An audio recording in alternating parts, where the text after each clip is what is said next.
వందల మంది, వేల మంది, బహుశా లక్షల మందిని నవ్వించడంలో ఆయనే సాటి. అంబే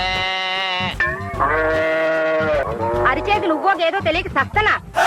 అన్నా నా చూసావా? అప్పుడు ఎలా ఉన్నారు? 42 years ఇండస్ట్రీ తర్వాత కూడా ఎగ్జాక్ట్లీ అలాగే ఉన్నారు. ఏమండి ఎన్ని వందల మంది అంటారు ఇట్లా దిష్టి తగులుతుంది, అక్కడి నుంచి తగలదులేండి, నాకు ఆయన ఫిగర్ కదా. సార్ మీరు ఐ థింక్ లాస్ట్ టైం కలిసినప్పుడు ఇప్పటికి మీ సినిమాల సంఖ్య బాగా పెరుగుంటుంది. బాగా పెరిగినాయి. ఒక 10 సినిమాల దాకా రిలీజ్ కున్నాయి రెడీగా. ఒక 4-5 సినిమాలు దద్దరిల్లు. అవునా? మాకేమన్నా కొంచెం స్నీక్ పీక్ ఇవ్వచ్చు కదా. ఇవ్వకూడదు.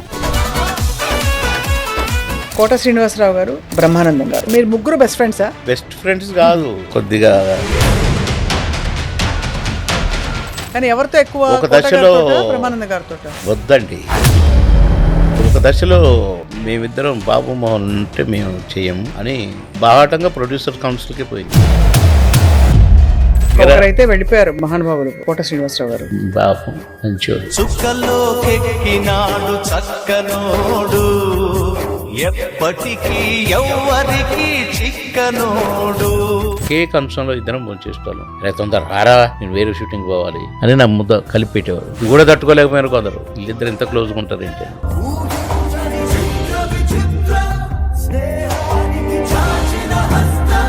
మీరు మా మంత్రి గారు, మా మాజీ మంత్రి గారు, కానీ ఇప్పుడు రాజకీయాల నుంచి దూరం అయిపోయారు. పోయినసారి నాకు ఎంపీ టికెట్ ఇస్తుందని ఇవ్వలేదండి.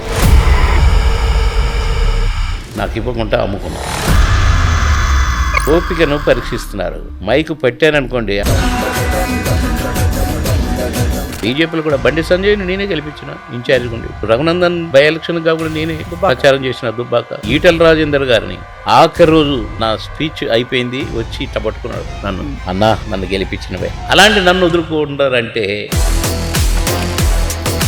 బాబు మోహన్ దూరం పెట్టాలి, కానీ పని చేయించుకోవాలి మళ్ళీ. అందుకనే నేను 14 రాష్ట్రాల్లో మీరు ప్రచారం చేశారు కదా? 14 రాష్ట్రాల్లో ప్రచారం చేశాను. అసలు అండమాన్ పోయినప్పుడు అయితే ఎంత స్ట్రగుల్ అయినా గెలిపించి వచ్చాను. మరి ఎందుకు మీకు ఏలేదు? మీకేమన్నా ఎవరైనా విషం పెట్టే ప్రయత్నం చేశారా ఒక పాయింట్లో? బాంబులు పెట్టి లేపేయాలనుకున్నాను నాకు సైడ్.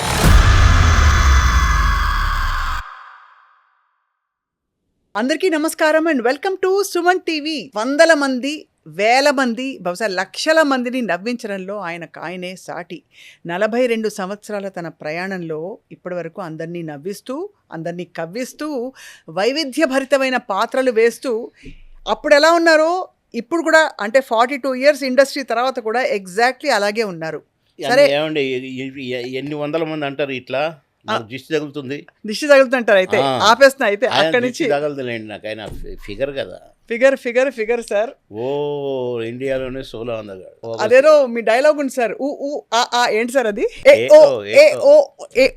ఒకటి అడక్కు, ఒకటి అడక్కు. దీనికి ఒక కథ ఉంది మళ్ళీ. ఈవి సత్యనారాయణ గారు కొంచెం బూతు టచ్ పెట్టారు నాకు, ఆ బూతు పదం. నేను దేవుడితోటి డైరెక్ట్ మాట్లాడుతున్నా, ఓకే ఓకే అన్నట్టుగా అని. నీ జాతకం ఎట్లా చెప్పిండే దేవుడు ప్రత్యక్షమయ్యాయి అది చెప్తుంటా. నాకు అది పొద్దున్నే సీన్ చెప్పగానే నేను అస్సలు చేయనన్నాను. ఇప్పటికే తిడుతున్నారు, ఊత పదాలు బూత్ మాటలు అన్నీ వస్తున్నాయని. మన సినిమాలనే ఉంటున్నాయి అంటున్నారు. ఏమండి ఆవిడ వచ్చింది సినిమాలు అన్ని బూతులే పెట్టారు మీరు, నేను చేయను అన్నా. కాదు బాబు, చాలా బాగుంటుంది బాబు, నేను చేయను అంటే. సరే నువ్వు ఆలోచించుకో, నేను మధ్యాహ్నం తర్వాత పెట్టుకుంటాను నీ షాట్, నేను ఫస్టే పెట్టుకున్నాను, ఇది రెస్ట్ ఇద్దామని అన్నాడు. అంటే నాకు చిరాకెత్తి ప్రొడక్షన్ మేనేజర్ని పిలిచి, నాకు ఒక కారు ఇవ్వ, ఆ బీచ్లో అట్ట తిరిగి వస్తా, వైజాగ్లో షూటింగ్, ఇలా తిరిగి వస్తున్నాయా, నాకు మనసు బాగలేదు, నా మైండ్ బాగలేదు అని కారులో తిరుగుతున్నా బీచ్లో, ఇటు నుంచి అటు, అటు నుంచి ఇటు, అటు చూసుకుంటూ ఇటు చూసుకుంటూ ఎట్లా ఏం చెప్పాలని ఒకటి ఒక హోటల్ దాటుతున్నాను, బోర్డు కనిపించింది, చూసా, పుహార్ అని ఉంది. పుహారా, ముందు ఇటేముంది పుహార్, ఇది కరెక్ట్ అని నాకు దొరికేసిందన్నా. మంచిది దొరికిందా, ఏముంటుంది అని అంటే ఆయనది కలిపి ఇది కలిపి రెండింటిని జాయింట్ చేసి పూం పుహార్ ఓం అని పుహార్. పెట్టేసిన. అవును అవును గుర్తుంది. ఎంత నచ్చిందంటే అంటే మా కాంట్రిబ్యూషను మేము అంత శ్రమించేటోళ్ళం. ఏదైనా ఊత పదం పెడితే దాన్ని ఎట్ట పలకాలి, ఏ సందర్భంలో ఎట్ట పలకాలి, ఇవన్నీ ప్లాన్ చేసుకొని డైరెక్టర్ కాడికి పోయి నేను ఇట్లా చేస్తానని చెప్పేటోళ్ళం. అసలు అది చెప్తే నన్ను కౌగిలించుకొని తిప్పిట్ట చాలా సంతోషంగా ఉంది నాకు. అందుకే మీరంతా స్టార్లు అయ్యారు అది ఇదని పొగిడాడు. ఇక దాన్ని కంటిన్యూ చేసిన. మరి ఫోన్లో మాట్లాడే సీన్లు ఉన్నాయి కదా, దానికి మళ్ళీ అది ఇది పెట్టకుండా ఏఓ అని పెట్టిన. ఏఓ పూం పుహార్ అది బాగా పేలింది. ఈ రెండు కాకుండా పాయే అది కూడా పాయ అది మళ్ళీ మా ఈ అంకుశం అంకుశంలో. అవును అవును చాలా ఒక్కొక్క దాంట్లో ఒక్కొక్కటి చాలా వెరైటీ పాత్రలు. సార్ మీరు ఐ థింక్ లాస్ట్ టైం కలిసినప్పుడు ఇప్పటికి మీ సినిమాల సంఖ్య బాగా పెరుగుంటుంది, పెరిగినాయిగా, బాగా 2000 పెరిగినాయి. పైన. కానీ మీరు అలాగే ఉన్నారండి. నిజం ఏ మాట కామాట. నేను ఏదో మీకేదో అంటే మంచిగా కాంప్లిమెంట్ ఇద్దామని కాదు, మస్కాబోర్డ్ అని కాదు, but you have not changed అసలు. అదే అందరూ ఇంకా కూడా- గ్లామర్ పెరిగింది. నేనైతే ఏం చేయట్లేదు, నేనైతే ఏం అడ్డగోలు తినట్లేదు. నిన్న 2 yearsగా వస్తుంది అందాజుగా నేను భోజనం మానేశాను. ఫ్రూట్ జ్యూసులు, రాగి జావా, మధ్యాహ్నం ఏమో బటర్ మిల్క్ కలుపుకొని కానీ లేక పెరుగు కలుపుకొని కానీ కొంచెం గ్రైండ్ చేయించి తాగుతున్నాను. అది కూడా ఇడ్లీ 3 లేక 4 మార్నింగ్. కంప్లీట్ పథ్యం అయితే. కొంచెం మిల్క్లో ఏదైనా మిరియాలు అట్లా వేసుకొని అట్లా, లేకుండా వితౌట్ షుగర్ తాగేస్తాను. అట్లా నేను 2 years నుంచి భోజన ప్రియుడిని అయిన నేను చికెన్ మటన్ ఫిష్ లేకుండా ఏనాడు తినకపోయేవాళ్ళం.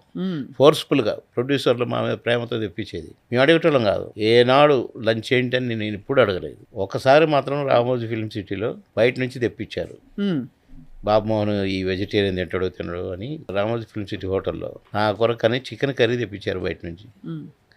నేను అంటాను రివర్స్లో, నాకు మంచి వెజిటేబుల్ ఏదైనా కర్రీ తెప్పించండి అని. అయ్యో సార్ మీకోసం బయట నుంచి తెప్పించినాం సార్, ప్లీజ్ మీరు తినాల్సిందే సార్ అన్నారు. ఇప్పుడు మొత్తం మానేశారు మొత్తానికి. 2 years అయింది. అసలు ముట్టరా? ముట్టలేదు 2 years నుంచి. అంటే ఎందుకు, ఏమిటి, ఎలా? ఏ లేదు, కొంచెం వెయిట్ తగ్గితే బాగుంటుంది సార్. అంతే, weight గురించి. బ్యాక్ పెయిన్కి ఇంకా బాగా మంచిది. ఇప్పుడు నాన్ వెజ్ మంచిది అంటున్నారు కదా సార్. వెయిట్ తగ్గాలంటే ఫుడ్ మానేసి కార్బోహైడ్రేట్ ప్రోటీన్ తినమంటున్నారు కదా. తినమంటున్నారు.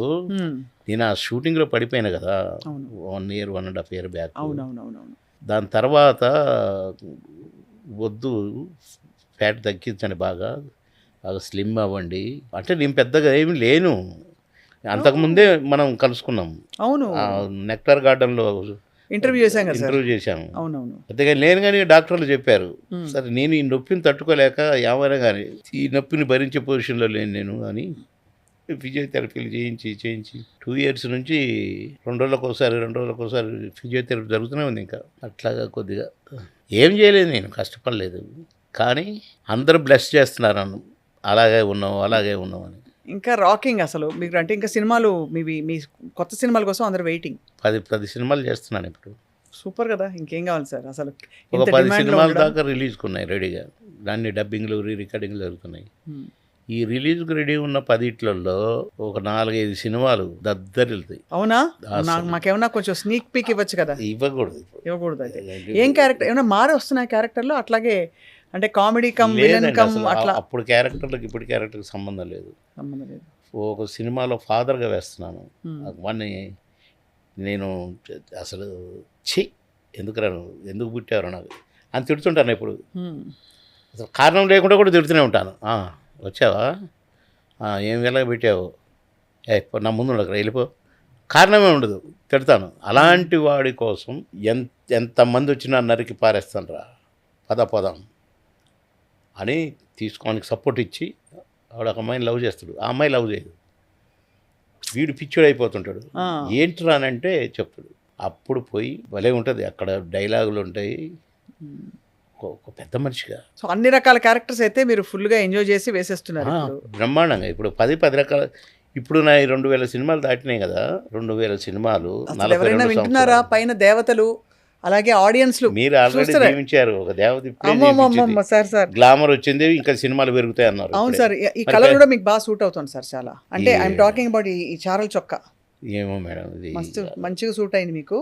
Your looking happy, trim and healthy. So కరెక్టే, ఇంకా లైఫ్లో అదే కదా కావాలి సార్. అంతే కదా. అది మీరు మా మంత్రి గారు, మా మాజీ మంత్రి గారు, కానీ ఇప్పుడు రాజకీయాల నుంచి దూరం అయిపోయారు. పోయినసారి నాకు ఎంపీ టికెట్ ఇస్తుందని ఇవ్వలేదండి. నేను బాధపడ్డా, కానీ మీరు ఇస్తారని నేనైతే 100% ఎక్స్పెక్ట్ అందులో బ్రతిమలాడి నీలాంటి క్యాండిడేట్ మాకు ఎక్కడ దొరుకుతాడని ఇవన్నీ మాటలు మాట్లాడి నాకు ఇవ్వకుండా అమ్ముకున్నారు. సరే మన కళ్ళతో మనం చూడలేదు, కానీ ఎవడైతే టికెట్ కొనుక్కున్నాడో వాడే చెప్పాడు నాకు. డిపాజిట్ కూడా రాలేదు, ఓడిపోయింది. లేకుంటే ఇంకొక ఎంపీ బీజేపీకి ఉండేది ఇవ్వాలి. బాధపడ్డారు సార్ ఆ టైం. నన్ను మీరు ఎందుకంటే మళ్ళీ 14 రాష్ట్రాల్లో మీరు ప్రచారం చేశారు కదా. 14 రాష్ట్రాల్లో ప్రచారం చేశాను. అదే అసలు అండమాన్ పోయినప్పుడు అయితే ఎంత స్ట్రగుల్. అక్కడ ఊర్లు, విలేజెస్ ఉండవు. ఒక్కొక్క కొండ మీద ఒక 4-5 ఊర్లు ఉంటాయి. ఇట్లా ఇట్లా తిరుక్కుంటూ తిరుపతి కొండ ఎక్కినట్టుగా ఎక్కుకుంటూ పోవాలి. మధ్యలో ఊరు రాగానే ఆగాలి. ఒక రౌండున్నరకు ఒక ఊరు వస్తుంది. మళ్ళీ ఒక రౌండున్నరకు ఒక ఊరు వస్తుంది. 4 లేక 5 లేక 6 ఊర్లు ఉంటాయి ఆ కొండ మీద. 6 అయిపోయినాక దిగాలి, మళ్ళీ ఇంకొక కొండ ఎక్కాలి. ఎంత డేంజర్గా, వాళ్ళకే అలవాటు కదండి. సైన్ తిప్పేవాళ్ళు. స్పేసియస్గా ఉండేటివి కావు, మళ్ళీ చిన్న దారు ఇట్లా. అయినా గెలిపించి వచ్చాను అక్కడికి పోయి కూడా. మరి ఎందుకు మీకు ఏలేదు? ఈ ఎదవ రాజకీయాలు మనకు తెలియదు, మన అందులో జీవించిన వాళ్ళం కాదు. నాకు టికెట్ ఇస్తే నేను గెలుస్తాను కాబట్టి, నేను గెలిస్తే డెఫినెట్గా మంత్రిని అవుతా కాబట్టి. నేను ఇక్కడ టీడీపీలో మంత్రి, టీడీపీ బీజేపీ ఒకటే కదండి. మిత్రపక్షంగా పెట్టుకొని బీజేపీని ఎన్టీ రామారావు గారు తెలుగుదేశం పార్టీ పెట్టారు. అప్పటి నుంచి 2 పార్టీలు మిత్రపక్షాలు, 2 పార్టీలు ఒకటే. వాళ్ళు కొన్ని సీట్లు, వీళ్ళు కొన్ని సీట్లు పోటీ చేస్తారు. నేను 3 సార్లు ఎమ్మెల్యేని, సరే 2వసారి మంత్రిని. నేను గెలిస్తే మంత్రిని అవుతా కాబట్టి వాళ్ళు ఎమ్మెల్యేగా ఉన్నోళ్ళు, నేను మంత్రిగా ఉన్నాను అప్పుడు టీడీపీలో. మళ్ళీ వీడు ఇందులోకి వచ్చి మళ్ళీ ఇక్కడ కూడా మంత్రి అవుతాడు అని నా పేరు అసలు ఢిల్లీకి పంపకుండా లిస్టు పంపారు. ఎవరు సార్ ఆ కుట్రదారులు? ఇక్కడ ఉన్నారు, పేర్లు చెప్పకూడదు. మేము అంటే ఊహించుకోవాల్సి వస్తుంది, అందుకని వద్దు. అట్లాంటి నీచుల గురించి ఊహించకుండానే కూడా వద్దంటారు. అయితే నా లిస్టు నా పేరు లేకుండా పంపితే వెంటనే కంప్లైంట్ చేసినాను. వాట్ ఈజ్ దిస్ అని బాగా సీరియస్ అయ్యి రిజైన్ చేస్తుంది అనేసరికి అతన్ని సస్పెండ్ చేశారు అధ్యక్షుడిగా. చేసినాక ఇంకొక ఆయన వచ్చాడు. అసలు అతని గురించే నాకు టికెట్ ఇవ్వకుండా ఆపింది. ఓహో, అతను మంత్రి కావాలి కాబట్టి. ఇప్పుడు మంత్రినే ఉన్నాడు. అర్థమైపోయింది.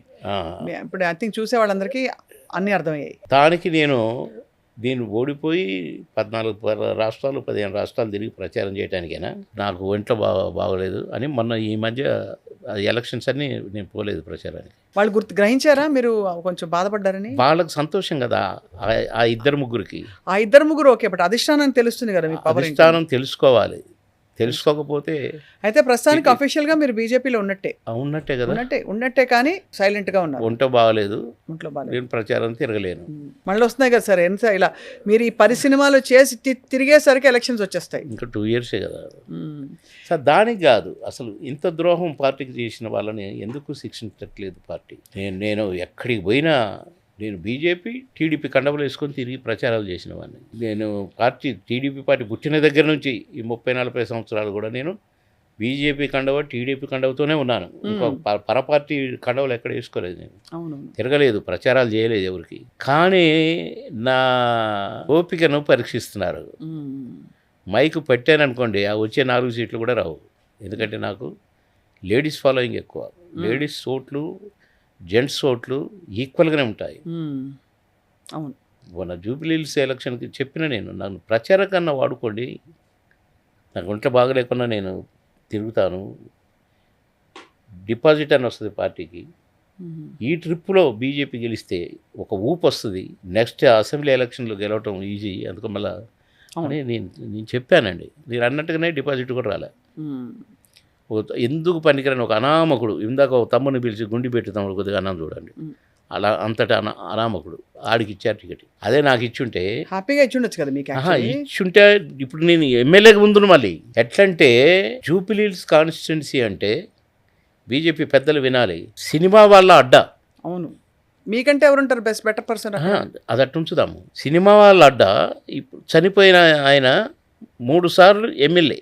అవును, 3 సార్లు ఎందుకు ఎమ్మెల్యే గెలిచాడు? ఆయన ప్రొడ్యూసర్, 3-4 సినిమాలు తీసిన ప్రొడ్యూసరు. మరి సినిమా వాడిని పెడితేనే కదా, అతను 3 సార్లు గెలిచింది కాబట్టి మళ్ళీ సినిమా వాడినే పెడితే, సినిమా వాళ్ళ ఓట్లు ఉన్నాయి కనుక, సినిమా ఆఫీసులు అక్కడ ఉన్నాయి కనుక, 24 క్రాఫ్ట్స్, 24 డిపార్ట్మెంట్లు స్టే చేసే జూబ్లీహిల్స్. అవును. బయటోడికి ఎందుకు వేస్తారు ఓట్లు? బాయ్, ఆఫీస్ బాయ్గా పనిచేసిన వాడికి ఓట్లు వేస్తారా? అంతే కదా.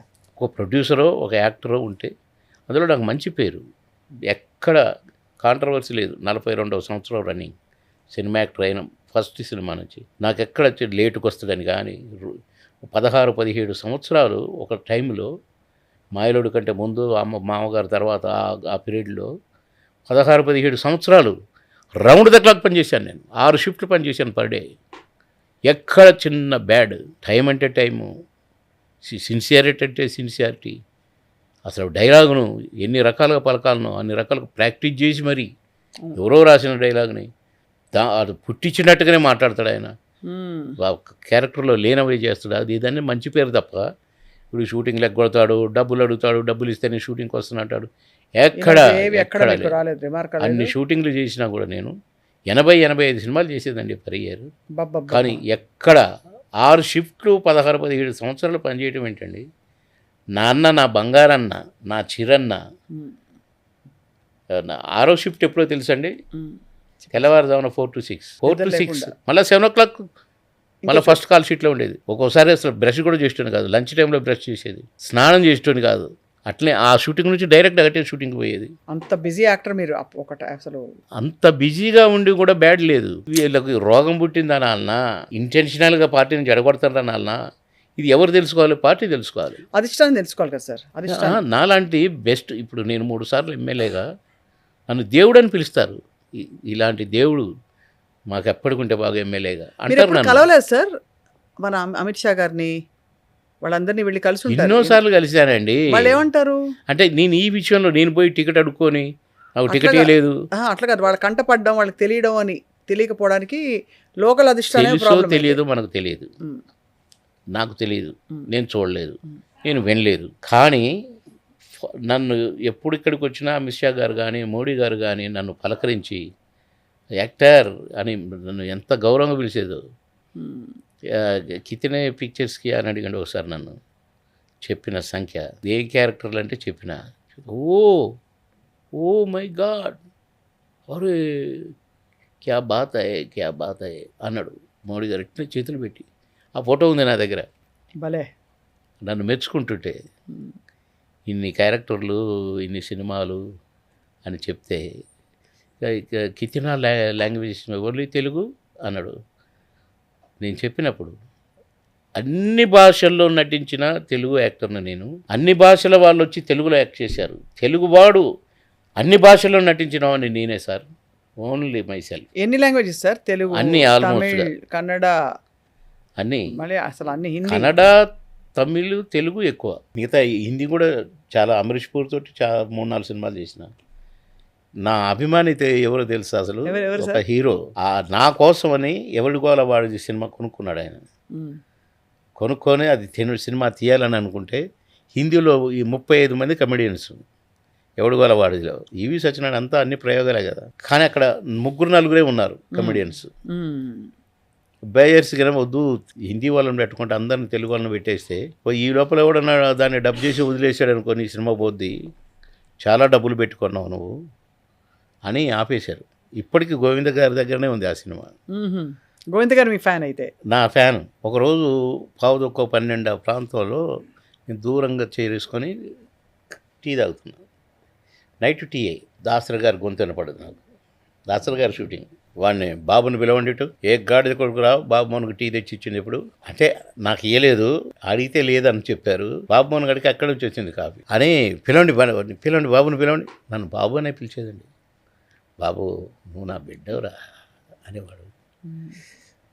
ఎరా ఏ గాడిద కొడుకు నీకు టీ ఇచ్చినాడు అంటే, నేనే తెప్పించుకున్నా సార్, నాకెవరే లేదు. తెప్పించుకున్నావా? ఇప్పుడు ఎక్కడ దొరుకుతుంది? 12 అవుతుంది అంటే, లేదు సార్ నాకు ఆటోమేటిక్గా 12 గంటల లోపల టీ అల్ఫా హోటల్ నుంచి వస్తుంది సార్, సికింద్రాబాద్ రైల్వే స్టేషన్ దగ్గర. ఆటోమేటిక్గా నా కారు పోద్ది, తీసుకొని వస్తుంది సార్ అన్నా. అల్ఫా హోటల్ నుంచి టీ తెప్పించుకొని తాగుతావా అంటే, సార్ ఈ 12 గంటలకు ఒక అరకప్పు టీ పడితే నేను మార్నింగ్ దాకా షూటింగ్ చేస్తాను సార్, నాకు అలసట రాదు, నిద్ర రాదు, ఇట్లా ఇన్ని సంవత్సరాలు చేస్తున్నాను నేను చెప్తే, అరే కష్టం రా మీది అని చాలా బాధపడ్డాడు. నాకేమైనా ఉందారా అన్నాడు. అంటే ఉంది సార్, ఇంకో 2 కప్పులు ఉంది, మళ్ళీ కొంచెం తాగుదాం అనుకొని అట్లా పెట్టిన, మీరు తాగండి సార్ అని తెప్పించి ఇచ్చిన. ఒక కప్పు పోసిస్తే ఎంత సంతోషంగా తాగాడు. అట్లా పెద్ద నేను తాగను, కానీ ఆ 2 టైమింగ్స్ 4 to 5, 11:30 to 12 అరకప్పు Energy పడితే రావడానికి. మళ్ళీ రెడీ షార్ట్ చేసి ఇట్టే పడుకోవడం, ఇంతే చైర్లో షార్ట్ రెడీయా అయితే ఆ గుడ్డి అమ్మ మండుతుండేది, అప్పుడు బగ్గున మండుతుండేది, ఇట్లా పెట్టుకొని రెడీ డైలాగ్ ఇప్పుడు కళ్ళలో నీళ్ళు వస్తూనే ఉన్నాయి నాకు. ఆ 3 ఫలానా సరే ఓకే టేక్ రెడీ, నేనైతే రెడీ, టేక్ యాక్షన్ టక ఓకేనా డైరెక్టర్ గారు, ఓకే కదా, సరే మళ్ళీ వచ్చి మళ్ళీ షార్ట్ రెడీ మళ్ళీ ఇంతే. అలాగా అలా అయింది కాబట్టి అట్లా 2000 16-17 సంవత్సరాలు మేడం. బాబా మంచం చూడలేదు, మంచంలో పడుకోలేదు. ఎప్పుడో ఒకసారి ఏదైనా ఒక షిఫ్ట్ క్యాన్సిల్ అయితే కొందరు హీరోలు చేయమని అంటే, అలాంటప్పుడు అబ్బా అని ఎంత సంతోషపడేదో. మాకు మహా సంతోషం, పిక్నిక్ పోయినంత సంతోషం ఏంటంటే నాకు, కోట గారికి, బ్రహ్మానందానికి హైదరాబాద్ టు రాజమండ్రి గౌతమ్ ఎక్స్ప్రెస్ మాకు పర్ఫెక్ట్గా అనమాట. ఇక్కడ ఈవినింగ్ 7-7:30కి ఎక్కితే కరెక్ట్గా 6 o'clock రాజమండ్రి స్టేషన్లో దింపేది. నైట్ అంతా పడుకునేది, అంటే మాకు నిద్ర డిస్టర్బెన్స్ లేదు. 7-7:30 అంటే అది హాయిగా లేచి, అబ్బా ఏం పడుకున్నారా రే బాబు లేరా, అప్పుడే లేచినలే నేను, ఏంట్రా స్టేషన్ వచ్చేసింది లేగరా అంటుండేవాడు కోటన్న. నన్ను పోయి హోటల్కి పోయి స్నానం చేసి, అబ్బా ఎన్ని రోజులకు స్వాతంత్రం వచ్చింది మనకని హాయిగా 9 గంటలకు కాల్ షీట్ అంటే టిఫిన్ గిన్నె చేసి ఫ్రెష్గా పోయి ఆ రోజంతా సంతోషంగా ఉండేది. మీరు ముగ్గురు బెస్ట్ ఫ్రెండ్సా? బెస్ట్ ఫ్రెండ్స్ కాదు, పోటీ ఉండేదా సార్ కొంచెం? అసలే ఉండేది కాదు, అస్సలు కొద్దిగా వద్దులే అంటే కొంచెం ఉండడం సహజం కదా సార్, ఇద్దరు పాడేవాళ్ళు ఉంటే ఉంటుంది, ఇద్దరు యాంకర్లు ఉంటే ఉంటుంది. వాళ్ళకి ఏది ఉంటే నాకెందుకండి, చాలా జరిగినాయి. కానీ ఎవరితో ఎక్కువ? ఒక దశలో బ్రహ్మానంద గారితో వద్దండి, మా ముగ్గురిలోనే జరిగింది. సరే ఒక దశలో మేమిద్దరం బాబు మోహన్ ఉంటే మేము చెయ్యము అని ఇద్దరు బాహాటంగా ప్రొడ్యూసర్ కౌన్సిల్కి పోయింది. ప్రొడ్యూసర్లకు దృష్టికి పోయింది. ఎందుకు అలాగా? ఎందుకంటే నేను పాము సాగకూడదు, కర్ర విరగకూడదు అట్లా చెప్పాలి కనుక నాకు ఎవరు శత్రువులు లేరు. కానీ వాళ్ళిద్దరు వెళ్ళైతే చెప్పారు ప్రొడ్యూసర్ కౌన్సిల్కి, చెప్పారు. చెప్తే ఒప్పుకోకపోతే మీకు అనవసరమయ్యా మా సినిమాతో, మీ కాంబినేషన్లో చేయొద్దు అంటే సరే ఓకే ఇంకోరన్నా పెట్టుకుంటాం అని చెప్పి నాకు పాటలు పెట్టడం మొదలుపెట్టారు. సిల్క్ స్మితతో పాట, డిస్కో శాంతితో, లేకుంటే జయలలితతో, సౌందర్య గారితో. సౌందర్యది అది వేరు. మళ్ళీ అందరు హీరోయిన్లతో చేసిన, మళ్ళా అవును ఆమెనితో చేశాను సాంగ్. దాసర్ గారి సినిమే మాయాబజార్లో రేలంగి గారి క్యారెక్టర్, నేను సావిత్రి గారి క్యారెక్టర్ ఆమెని. సుందరి నీ వంటి దివ్య స్వరూపం ఎందెందు వెదకిన లేదు కదా, దాన్ని నేను రేలంగి గారి లాగా అట్నే చేయాలరా అంటాడు దాసర్ గారు. స్లాంగ్ కూడా తతకరు నేను నవ్వద్దు, నాకు పిల్లలు అని కరెక్ట్. అట్లా ఇమిటేట్ చేయమంటే కొద్దిగా ఇబ్బంది పడ్డాను, కానీ ఎంత బాగా చేసావురా నడక కూడా మార్చినవరా కానీ బాగా మెచ్చుకున్నారు దాసరి గారు. అట్లా ప్రొడ్యూసర్స్ నా కోసం నేను ఖచ్చితంగా ఉండాలి సినిమాలని నాకు పాటలు పెట్టడం మొదలుపెట్టి 2 సీన్లు పాట ఇట్లా కూడా ఇట్టు కొడుతున్నాను. బాబు మోహన్ బాగా చేసిందనే పేరే వస్తుంది. అప్పుడు మళ్ళీ దాసరి గారి దగ్గర పంచాయతీ పెట్టి మేము ముగ్గురం కలిసి చేస్తాం, మీరు ఒక మాట చెప్పాలి, వాడు వినడు అని నా మీద చెప్పారు. ఏరా బాబు ఎందుకురా, మీ అదృష్టం రా, మీకు ఇంత మంచి లైఫ్ వచ్చింది. అయ్యో గురుగారు నాదేం లేదు సార్, ఇందులో నేను ఎవరితోటి నటించడం చెప్పలేదు సార్, అది మీ దాకా ఎట్టొచ్చిందో నాకు తెలియదు. నేను ఎవరితో కుష్ఠరోగుడితో కూడా నటించడానికి రెడీ, వాడిని ముద్దు పెట్టుకోవడానికి రెడీ, అంతేగాని నేను వీళ్ళతో నటించను వాళ్ళతో నటించను నేను ఎక్కడ అనలేదు సార్. అంటే ఏరా కోట ఏంటి వాడు అట్లా మాట్లాడుతున్నాడు అనగానే రాజేంద్ర ప్రసాద్ గారు లేచి మామయ్య గారు బాబుమోహన్ తప్పేం లేదు, వీళ్ళదే తప్పు, వీళ్ళే నటించాం బాబుమోహన్ అంటే అన్నారు. అప్పుడు ప్రొడ్యూసర్లు ఈయనకు పాట 2 సీన్లు పెట్టడం మొదలుపెట్టారు. ఇది కూడా తట్టుకోలేక మళ్ళీ మీ దగ్గరికి ఇప్పుడు పంచాయతీకి వచ్చారు, నన్ను పట్టుకొచ్చారు మళ్ళీ అని చెప్పితే అప్పుడు తిట్టి వాళ్ళని ఎప్పుడైనా ఎదురుబడి ఓపెన్ కుల్లం కుల్లా డిషిమ్ అంటే అస్సలు అబ్బే confrontation ఎప్పుడైనా అయినాయా? నేను దానికి ముందు నన్ను ఎన్ని మాటలు అన్నా కూడా నేను నవ్వుతూ అసలు నేను పట్టించుకునేవాడిని కాదు. బాధ అవుతుంది. ఒక్కొక్కసారి బాధ అయ్యేది. కానీ సినిమా ఇండస్ట్రీలో ఇంత ఛాన్స్ ఇచ్చాడు దేవుడు. దీని వ్యక్తిగత కక్షలకు నేను అనవసరంగా టెంప్ట్ అయ్యి అంటే అనని నాకు దేవుడేం అన్యాయం చేయట్లేదు కదా అని అనుకున్నాము. కానీ మళ్ళీ కలిసి చేసేటప్పుడు మళ్ళీ పాతలాగానే కలిసి ఉన్నాము, కలిసి చేసాం. ఇప్పటికీ మేము బాగానే ఉన్నాము. కానీ అంటే అలాంటి శక్తులుగా కూడా ఎంటర్ అవుతాయి చెడగొట్టడానికి. ఎలాంటప్పుడే సమయం పాటించుకోవాలి. ఎవరి వృత్తి ఎవరి పని వాళ్ళు చేసుకుంటే బెస్ట్. సినిమా ఇండస్ట్రీ 4 కాలాల పాటు బెస్ట్గా ఉంటుంది అనే ఆలోచన నేను చెప్పేది అట్లా. సార్ బాబుమోహన్ గారు, మీరు ఎంత సక్సెస్ చూశారో, ఇక్కడ ఎవ్వరు ఆపలేనంత సక్సెస్, అంత ఖ్యాతి చూశారు ఇప్పటికీ. బట్ మీ వ్యక్తిగత జీవితంలో కష్టం కూడా చాలా చూశారు కదా చిన్నప్పటి నుంచి. అవును, మా అమ్మగారు 3వ తరగతిలో చనిపోయారు. మా నాన్న టీచరు. అమ్మని చాలా మిస్ అయ్యారు సార్. వరంగల్లో మా అమ్మ నాకు బాగా ఇష్టం. అంటే అమ్మ ఇష్టం లేనోడు ఎవరు ఉండరు.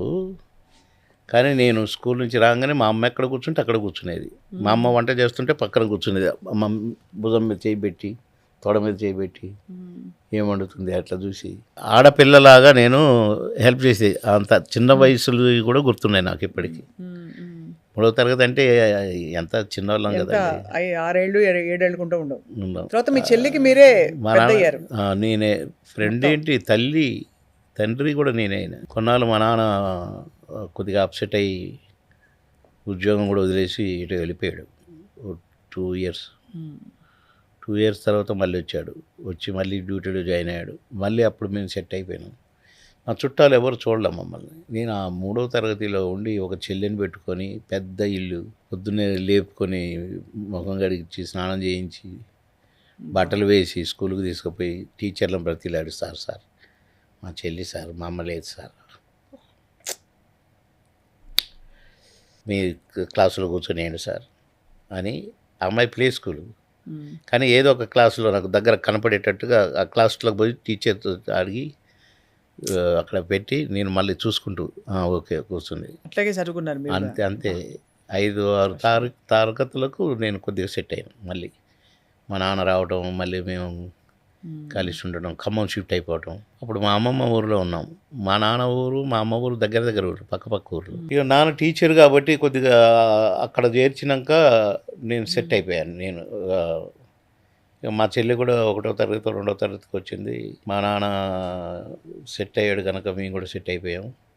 మళ్ళీ అక్కడ నుంచి class first, school first, class leader, games and స్పోర్ట్స్లో ఫస్ట్. ఇక మళ్ళీ అక్కడ కూడా మళ్ళీ నెంబర్ 1. స్టూడెంట్ లైఫ్ కూడా number 1, games and sports number 1, class లీడర్గా నేను. ఇవన్నీ మళ్ళా ఆ నుంచి ఉద్యోగం, అక్కడ కూడా ఉద్యోగాలు కూడా నెంబర్ 1 కదా. అవునవును. ఇటు వచ్చేసరికి మళ్ళీ ఫిల్మ్ రెవెన్యూ డిపార్ట్మెంట్, కలెక్టర్ వరకు. బాబుమోహన్కి చెప్పండి అయ్యా పని, మీకు రాదయ్యా, బాబుమోహన్ పంపండి, బమ్మిని చేసుకొని వస్తాడు. ఒక సినిమా హాలు సీజ్ చేయాలి. నేను అప్పుడు సత్తుపల్లిలో ఉన్నాను. జలగ వెంకటరావు గారు సీఎం, ఆయన మండలకు నేను రెవెన్యూ ఇన్స్పెక్టర్. నాకు అతను తెచ్చిస్తే నేను సర్వ్ చేసి సినిమా హాల్ సీజ్డ్ అని సీలేసి రావాలి.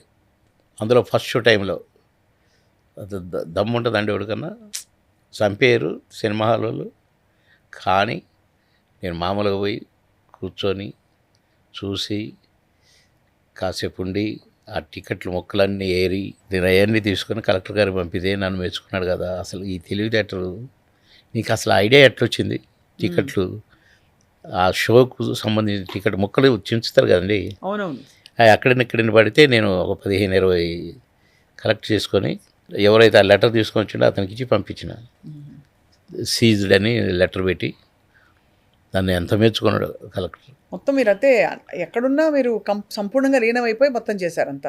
ఇప్పటి వరకు సినిమా యాక్టర్గా అంతే చేశాను, 3 సార్లు ఎమ్మెల్యేగా అంతే చేశాను, 2 రాష్ట్రాలకు మంత్రిగా అలాగే చేశాను.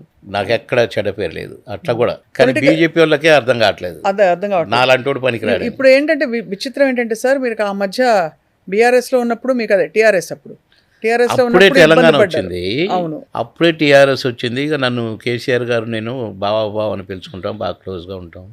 కానీ ఆ ఇంట్లో కొడుకు కూతురు అదంతా గోల అని కొద్దిగా నాకు నచ్చలేదు సార్. నాకు టికెట్ ఇవ్వద్దని గొడవ. ఇప్పుడు అసలు కనెక్షన్ లేదా సార్?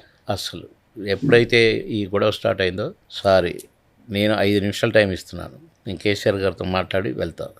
5 నిమిషాల తర్వాత ఎన్నిసార్లు ఏం చేసినా నేను రాను అని టైం అయిపోయింది, 5 నిమిషాలు వస్తా నేను బాయ్ అని వచ్చేసిన. ఎన్నిసార్లు అస్సలు నన్ను బావమరిదనే పిలిచేది, నేను బావగారనే పిలిచేది. మా అక్క నాకు బాగా ఇష్టం, సొంత తమ్ముళ్ళలాగా ప్రేమించేది మా అక్క నన్ను. అలాంటి బంధాన్ని చెడగొట్టుకోవాల్సి వచ్చింది. రాజకీయాలు అలా ఉన్నాయి, చెత్త రాజకీయాలు. ఇప్పుడు ఏమైంది, ఎట్లుంది సార్ పార్టీ అసలు బీఆర్ఎస్?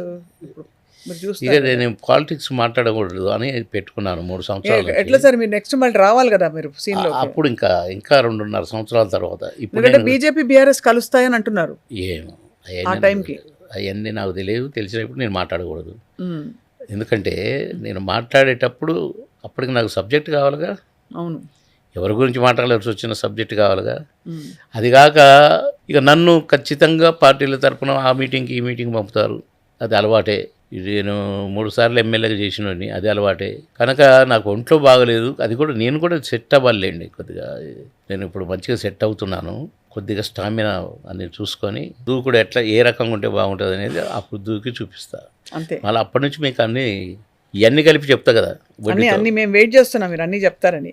కానీ ఇప్పుడు ఐ థింక్ మీ మాటతో మీ అధిష్టానం చూసి ఈసారైనా సరిగ్గా ఖరారు చేసి మీకు సముచిత స్థానం ఇస్తుందని చెప్పి ఇస్తే వాళ్ళకే లాభం. అదే, ఎందుకంటే నేను జనరల్గానే ఓటర్స్లో 30% ఓట్లు నాకు ఫిక్స్ అయి ఉంటాయట ఏ కాన్స్టిట్యున్సీలోనైనా.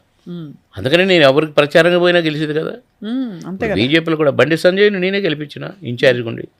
నేను రఘునందన్ బై ఎలక్షన్ కాకుండా నేనే ప్రచారం చేసిన దుబ్బాక. ఈటెల రాజేందర్ గారిని ఆఖరి రోజు నా స్పీచ్ అయిపోయింది, వచ్చి ఇట్లా పట్టుకున్నాడు నన్ను.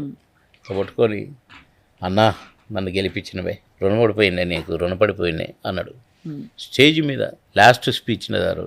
కానీ అలాంటి నన్ను వదులుకుంటారంటే బాబు మోహన్ దూరం పెట్టాలి, కానీ పని చేయించుకోవాలి మళ్ళీ. అందుకనే నేను నాకు ఒంట్లో బాగలేదు, నేను రాను అని చెప్పేసారు. ఇంకా అంతే. కాలం చాలా విషయాలకు సమాధానం చెప్తుంది కదా. ఈసారి కరెక్ట్గా చెప్తుంది. నన్ను కేంద్రం కూడా అర్థం చేసుకున్నప్పుడు మరి అది ఎటు పోద్దో, ఎటు తిరుగుద్దో, ఏం జరుగుద్దో మనం రేపు జరిగేది మనం చెప్పలేం కదా.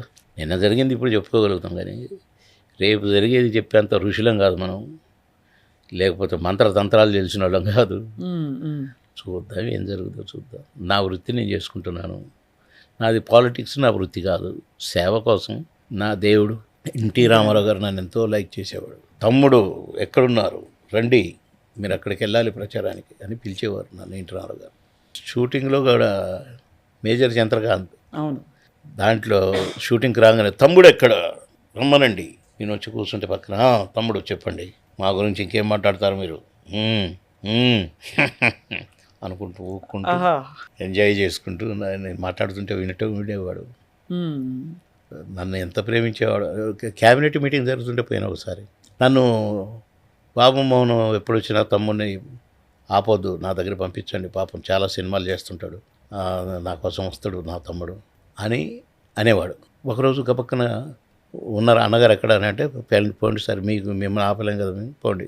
పోతే తమ్ముడు అయ్యో ఇది క్యాబినెట్ మీటింగ్, మీరు రాకూడదు, మేమే వస్తాం, మీరు వెళ్ళి వారి దగ్గర కూర్చోండి అంటే లక్ష్మీపార్వతి గారి దగ్గర కాఫీ తాగుతూ ఉండండి, మేము వస్తాం, క్యాబినెట్ మీటింగ్ రాకూడదు తమ్ముడు అని. అంటే నాకేం కోపం రాలేదు, నేనేం ఫీల్ కాలేదు అన్నట్టుగా మళ్ళీ ఆయన నవ్వితే వీళ్ళందరూ నవ్వి, అప్పుడు గమ్మత్తుగా హలో హాయ్ అని పిలిచేది అందరినీ. నేను నమస్కారాలు లేవు. అప్పుడు లక్ష్మీపార్వతి గారితో కూడా మీకు బాగా బాగా అనుబంధం కదా. మరి అంటే అన్నగారు పిలిచి మాతో మాట్లాడండి కొద్దిసేపు, మేము ఇప్పుడే వస్తాం అనేవాడు కదా. ఏమిటో అబ్బాయి, మీ అన్నగారిని అందరూ అన్నగారు అని పిలుస్తారు, తర్వాత నిన్నే పిలుస్తారు, ఏంటో ఇది అని ఆమెనేది.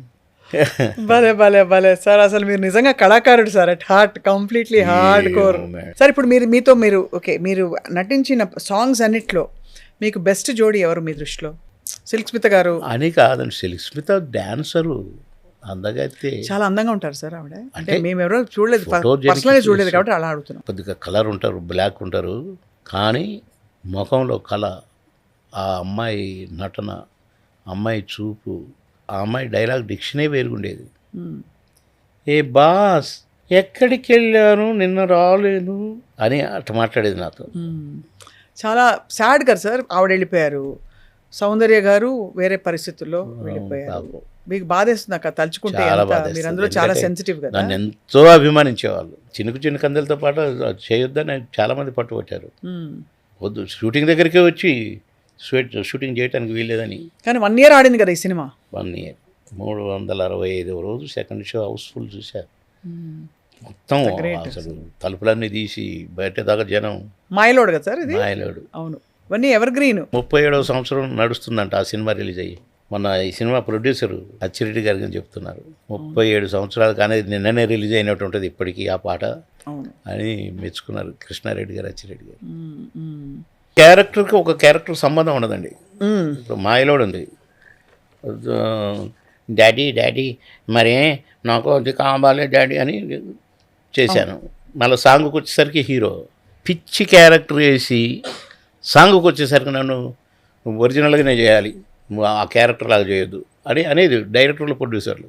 మ్మ్. ఈ చిన్నరాయుడులో, పెదరాయుడులో ఇవన్నీ మీకు ఎవరు చెప్పించారు సార్? అంటే ఇవన్నీ సొంతంగా వచ్చేసినవి మీకు? అంతే, బాబమ్మనే చేయాలి ఈ క్యారెక్టర్ ఈ character. అని అట్లనే వచ్చినాయి. అయితే ఏ క్యారెక్టర్ అయినా తీసుకోండి మీరు, తర్వాత మీరు స్టడీ చేయండి కావాలంటే, అన్నీ గూగుల్లో దొరుకుతాయి ఈ సినిమాలు. ఒక క్యారెక్టర్కి ఒక క్యారెక్టర్ సంబంధం ఉండదండి, ఒక గెటప్కి ఒక గెటప్ సంబంధం ఉండదండి, ఒక స్లాంగ్కి ఒక స్లాంగ్కి సంబంధం ఉండదండి. మ్మ్. అందులో ఊత పదం ఏదైనా పెడితే ఆ ఊత పదాన్ని ఎక్కడ సందు దొరికితే అందులో ఇరికిచ్చి మాట్లాడేవాడిని. అవును, మీ కాంట్రిబ్యూషన్ అది, మీ క్యారెక్టర్స్ అంత యూనిక్గా నిలబడడానికి. నాకు అంటే డైరెక్టర్లతో కూడా ఉండేది, దాన్ని నేను కొంచెం సరి చేసుకొని చెప్పడానికి ట్రై చేసేవాళ్ళం, మ్మ్, మ్మ్. దానికి క్యారెక్టర్కి సరిపడే విధంగా. మీరు బాగా పీక్లో ఉన్నప్పుడు, అంటే 2 గంటలకి కాల్ షీట్ మారిపోయి రౌండ్ ద క్లాక్ 24/7 పనిచేసిన 15-16 ఏళ్ళు కాల్ మీద కాల్ వేసుకుని డిక్టేషన్ ఇచ్చి పైసలు డిమాండ్ చేశారా? అస్సలు లేదా? నేను ఎప్పుడు సినిమా డేట్లు ఇచ్చేటప్పుడు అడ్వాన్స్ ఇస్తే తీసుకునేది, మిగతా డబ్బులు ఎంత ఏంటి అని నేను అడిగేటోని కాదు. వాళ్ళు ఎంత ఇస్తే అంతే. ఎంత ఇస్తే అంత. కొన్ని సినిమాలకైతే డబ్బింగ్ చెప్పిన దాకా డబ్బు రేటు సరిగో కవరు అని చూపించి నేను డబ్బింగ్ కంప్లీట్ చేసి వచ్చేసరికి వెళ్ళిపోయేవాడు ప్రొడ్యూసర్. పైసలు ఇవ్వకుండా ఎగ్గొట్టి. ఎక్కడిపోయేది లేరా ప్రొడ్యూసర్ గారు అంటే, డబ్బుల కోసం ఎటో పోయింది సార్, డబ్బులు రెడీ అన్నారు కదా మీరు, అట్లా చెప్పమన్నారు, మరి అట్లా చెప్పినాం సార్ అని అసిస్టెంట్ డైరెక్టర్లు అనేవాళ్ళు. నేను అది వెళ్ళిపోయాను. మోసం కదా సార్. మోసం, కానీ నేను మోసం అనుకునేవాడిని కాదు. ఒకసారి అయితే ఒక ప్రొడ్యూసరు, డబ్బులు లేవు సార్, మా ఆవిడ పుస్తకాలు గుర్తుపెట్టాను సార్ అయ్యో అని అంటే, అయ్యో అట్లెందుకు చేశారండి, నాకు అక్కర్లేదు డబ్బులు, నేనేం ఫీల్ కావట్లేదు అని వెళ్ళిపోయినా. డబ్బులు లేవు సార్ అని అంటే, ఏం పర్వాలేదు మీరు ఫీల్ కావద్దు, నేను అడగట్లేదుగా, బీ హ్యాపీ, రిలీజ్ చేసుకోండి మంచిగా, మీ డబ్బుల వరకనే వచ్చేటట్టుగా చిన్న పబ్లిసిటీ చేసుకోండి, నన్ను పిలవండి, నేను ఎక్కడికి రమ్మంటే అక్కడికి వస్తా, షూటింగ్ ఆపేసి అయినా వస్తాను మీకోసం అని చెప్పి వెళ్ళిపోయానండి. సెకండ్ డే వచ్చి కూర్చొని ఉన్నాడు, నేను షూటింగ్ బయలుదేరి, ఏంటి మీరు వచ్చారు అంటే, సార్ మీ ఆశీర్వాదం ఉండాలి సార్. నా ఆశీర్వాదం ఉంది కదా, నేను డబ్బులు కూడా అక్కర్లేదని చెప్పిన కదా, ఇంకేం చేయమంటారు అన్న. అంటే డబ్బులు అడగటానికి వచ్చిండేమనుకున్నాను నేను, డబ్బులు లేవని ఇవ్వలేదు కదా. అవునవును, ఇంకా డబ్బులు అడగటానికి వచ్చిండ అంతే అనుకుంటాం మరి. అవును, డబ్బులు ఇవ్వటానికి వచ్చి మీ ఆశీర్వాదం కావాలి సార్ ఎందుకంటాడు కదా. అవును, చెప్పండి నేను టైం అయిపోయింది, నేను లేట్ అవుతా షూటింగ్కి అంటే, కాదు సార్ మీ డేట్లు కావాలి సార్. డేట్లా? Cinema release కాలేదుగా.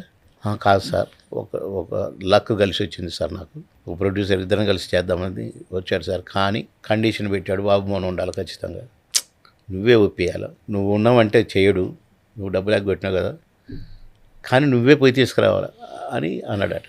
కనుక మీరు ఎట్లా చేయండి సార్ అని లేచి చేతులు పట్టుకున్నాడు. పట్టుకొని చేతులు ఆ కవర్ తీసి నా చేతిలో పెట్టేసిండు, అడ్వాన్స్ తెచ్చిన కవరు.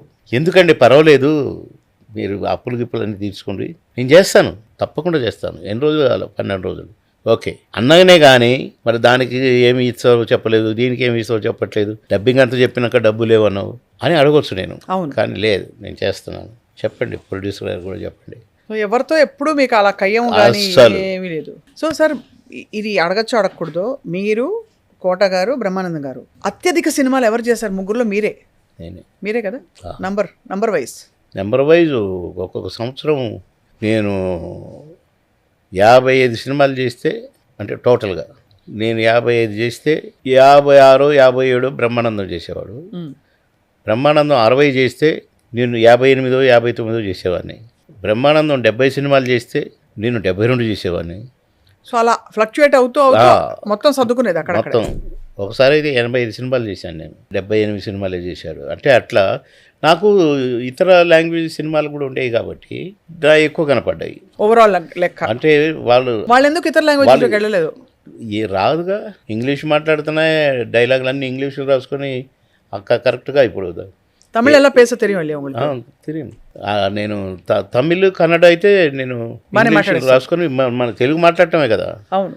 ఎందుకు వచ్చేవా అంటే కేవాయా రే, సేమ్ యాక్షన్ సేమ్ కదా, కనుక నాకు కొంచెం అర్థమైంది కనుక నేను ఇంగ్లీష్లో రాసుకొని చెప్పేవాడిని కనుక నాకు ఈజీగానే ఉండేది. తెలుగులో చేసినట్టే చేసేవాడిని. అట్లా నాకు ఈజీగా ఉండేది. ఈడ ఫైటింగ్లు పెట్టేది, ఆడ కూడా ఫైటింగ్లు పెట్టేది, ఈడ సాంగులు, ఆడ కూడా సాంగులు. నాకు ఖచ్చితంగా ఒక పేరు ఈ అమ్మాయి అని పక్కన అని చెప్పేటోళ్ళు. వాళ్ళకు లాంగ్వేజ్ వచ్చు కనుక కొంచెం అర్థం కాని దగ్గర ఇది నువ్వు చెప్పు తమిళ్లో లేక కన్నడలో అని ఆవిడతో చెప్పించి, ఓహో ఇది అప్పుడియా అనాలనా, అలాగా ఇవన్నీ వేసేవాడిని నేను ఎక్స్ప్రెషన్స్. అవును. కనుక క్యారెక్టర్ నేను మైనస్ చేసేవాడిని కాదు, అట్లా ఈజీగా చేసి పారేసేవాడిని. ఎంత మారిపోయిన లైఫ్. చిన్నప్పుడు అన్ని కష్టాలు చూశారు. చిన్న చెల్లిని మీరు చూసుకుంటూ స్కూల్కి 3వ క్లాస్ అమ్మనయ్యి అయ్యనయ్యి అయ్యి మొత్తం తీసుకెళ్లారు సార్. ఇప్పుడు ఎక్కడున్నారు సార్ మీ సిస్టరు? ఖమ్మంలో. బాగా అటాచ్మెంట్ ఉంటుంది. రాఖీ పండుగ వస్తుంది, మరి కట్టించుకుంటారా రాఖీ? అయ్యో, నేను ఒక దశలో రాఖీ కట్టించుకోవడం కుదరలే ఈ బిజీ షెడ్యూల్స్ వల్ల. ఆ అమ్మాయి భర్త కూడా చనిపోయాడు, చేతులారా చనిపోయాడు. ఆయన ఎండలో డ్యూటీకి వెళ్ళి వచ్చిండట బైక్ మీద. రావడం స్నానం చేశాడట 3 గంటలకు వచ్చి, ఎర్రటి ఎండలో పోయి వచ్చి సన్ స్ట్రోక్, అరగంటలో సన్ స్ట్రోకు, హాస్పిటల్కి తీసుకుపోయారు, గంటలో చనిపోయాడు. అయ్యో. ఇక ఇది నేను రాఖీలు కట్టించుకోవటం కానీ, నేను ఏదో ఏం చూసి సంతోషపడతాం. చిన్నప్పుడు ఏమో అట్లయింది, 2 పిల్లలు పుట్టేసరికి ఇట్లయింది అని కొద్దిగా. మరి మీకు ఆ తల్లి ప్రేమ ఎలా దొరికింది సార్ లైఫ్లో? ఇక తల్లి ప్రేమనా ఎంజాయ్ చేసింది ఏం లేదు, నిజమే. మా చెల్లి కొద్దిగా మా అమ్మలాగే ఉంటుంది మా చెల్లి. అందుకని అది కాక మా పిన్ని కూడా మా అమ్మ అక్క చెల్లెళ్ళు 5. మా అమ్మ నెంబర్ 1, నెంబర్ 5 మా చిన్నమ్మ. మా అమ్మ బాగా ఇష్టం ఆమె. ఆమెకు కూడా మిగతా అక్కల కంటే ఈ అక్కే ఇష్టం. మమ్మల్ని కొంచెం చేరదీసి కొద్దిగా చూశారు కనుక నాకు కొద్దిగా అందులో మళ్ళీ ఏమంటేనే నాకు ఇష్టం. అమ్మ అని పిలిచేది నేను మా పిన్నిని. మా అమ్మ గొడవ పెట్టుకునేది, రే దానికి పెళ్ళి కాదురా, నువ్వు అమ్మమ్మ అంటే నువ్వు కొడుకు పుట్టి ఇంత కొడుకుండగా అలా పెళ్లి చేసుకుంటుండ అంటారా, ఏమనలేమా మా అమ్మ, నీకెందుకు అని నేను అనేది. అట్లా ఆమె చూడు, దేవుడు ముందే మా అమ్మ కంటే ఇష్టమైన పిన్నిని పుట్టించాడు, మళ్ళీ నన్ను ఇటు అటాచ్ చేశాడు. కొద్దిగా భగవంతుడికి ప్రణాళిక ఉంటుంది కదా సార్. అది ఆయన చెప్పి చేయడు కదని, చెప్పకుండానే కదా స్విచ్ ఆఫ్ స్విచ్ ఆన్ అయినా. మీరు అయితే అదే మీకు ఒక టైంలో నేను విన్నది ఏంటంటే, మీకు ఎవరైనా విషం పెట్టే ప్రయత్నం చేశారా ఒక పాయింట్లో? నేను ఈ తనికెళ్ళ భరణిగాడు దొంగగాడిదే, అన్ఎడ్యుకేటెడ్ ఫెలో వాడు అని, వాడిని అన్ఎడ్యుకేటెడ్ ఫెలో అని తిడతాను. పండితుడు కదా, కవితలు రాస్తాడు కదా, రచయిత కదా, అన్ఎడ్యుకేటెడ్ ఫెలో రా నువ్వు, అందుకనే రాస్తున్నావు. కరెక్టేరా, నువ్వే ఎడ్యుకేటెడ్ రా, నేను అన్ఎడ్యుకేటెడ్ అంటాడు. అంటే బాగా క్లోజ్గా ఉంటాం. అదే నేను తిడతా ఉంటామని, రే గాడిదే నీకు చదువు రాదురా, ఎందుకురా పుస్తకాలు పెన్నులు పెట్టుకొని తిరుగుతావు. అవునరా, ఏదో నేర్చుకుందామని అట్లా ఉండేది. మేము ఒకరోజు పాన్ తింటవారా అంటాడు, చల్ పాన్లేంటరా, అదేం అలవాటురా గాడిద అని తిట్టినాడు. సరేరా తిట్టురా, నువ్వు తిడితే నాకు సంతోషమేరా, అన్నాడు. హ్మ్. మళ్ళీ సెకండ్ డేని అడిగాడు, అది తింటా, కొద్దిగా తింటారు, ఇంత తింటారు అన్నాడు. ఇంత కాదు, అరే అవి తీసి పడేస్తా అని తిట్టిన. మూడో రోజు ఢిల్లీలో షూటింగ్. అరే భరణి, పాములు తీయలేదేంటారు ఇంకా అన్నా. నీకెందుకురా, నీకు అసహ్యంగా కనపడతాయి కానీ ఆ పాములు, అందుకని నువ్వు భోజనం చేసి పోయినాక తిందామని పెట్టుకున్నా అన్నాడు. సరేరా, భోజనం చేసి వచ్చినా కానీ నేను ఇది కొద్దిగా చూద్దాం అన్నా. నా కొడక, నువ్వు అసహ్యం అన్నావు కదా, సరే తినచు అని ఇంతే ముక్క తీసిచ్చాడు. ఏంట్రా ఇదేం పాడరా అన్న. అన్నోన్ని మరుసటి రోజు 4వ రోజు, అరే నాకు కూడా ఒక 2 పాలు తెప్పిరా అన్న. ఆ. నీతో నువ్వు 5-6 తెప్పించుకుంటావు కదా, నాకు కూడా ఒక 2 పాలు తెప్పిరా అన్న. పడిపోయావు నా కొడక, పడిపోయావురా అన్నాడు. 2 పాలు తెప్పించిండు, 2 పాలు తిన్నా. 5వ రోజు నాకు కూడా ఒక 5 తెప్పిరా అన్న. 5 పోయి రోజుకు 30 పాలు తినేది. అట్లా అలవాటైపోయిందా? చంద్రబాబు గారు ముందే నేను ఎమ్మెల్యేని అయ్యిండి, మంత్రిని అయ్యిండు కూడా నవ్వులుకుంటూ, అది కాదు బాబనా, నాకు అదంతా అనవసరం, నాకు ఇది కావాలా, నేను ఇక్కడ మాట ఇచ్చిన, ఇట్లా మాట్లాడేది. అంత అడిక్షన్ అయిపోయిందా? అంత అలవాటు అయిపోయింది. దీనికి ఒక కథ ఉంది ఇప్పుడు, అది చెప్తా. అయితే నన్ను పాన్లో పెట్టి అంటే ముందు బాంబులు పెట్టి లేపేయాలనుకున్నారు నక్సలైట్స్, కుదరలేదు. మిమ్మల్ని ఆ, మీరు అట్లా పోతుంటే బాంబులు పేలాయా? పెట్టి చంపాలనుకుని స్పాట్లో చూశారు. కానీ నేను ఒక్కొక్క రోజు ఒక్కొక్క దగ్గర నాకు ఒక ఎస్పీ గారు చెప్పారు, నువ్వు ఇట్లా టాయిలెట్కి పోతావట కదా ఫలానా దగ్గర అని అడిగారు నన్ను. అవునన్నా, అట్లా పోకూడదు, నువ్వు విఐపివి, నువ్వు ఇవాళ ఇక్కడ పోతావు, రేపు అక్కడ పో, ఇంకో రోజు అక్కడ పో, కానీ మన వేరే బోర్డ్స్ ఎప్పుడు తెలియకూడదు, నువ్వు అందులో నువ్వు మంత్రివి, నీ మీద రిక్కీ జరిగింది అని అంటే, ఆహా అట్టనా అని నేను మళ్ళీ ఒక రోజు ఫోన్ వచ్చింది ఎస్పీ గారు, బాబుమన్ గారు మీరు ఇప్పుడు పాన్ తీసుకున్నారు కదా ఫలానా దగ్గర అంటే, అవునన్నా, వెంటనే పడేయండి, దాంట్లో విషయం పెట్టారన్న. సంగారెడ్డి దాటుతున్నాను అంటే అట్టనా అని అట్లే చేతులనే పట్టుకొని ఉన్నా. మళ్ళీ ఒక ఫోన్ వచ్చింది, సాబ్ మై జహర్ लगाया साहब पान में మత్ నాకు సాబ్ బాహర్ పేక్ దేవ్ అన్నాడు. ఓ ముస్లిం అతను ఆ పాన్ కట్టినాడు. వెంటనే తీసి అట్లా పడేసిన బయట. మళ్ళీ పాన్ ముట్టుకోలేదు.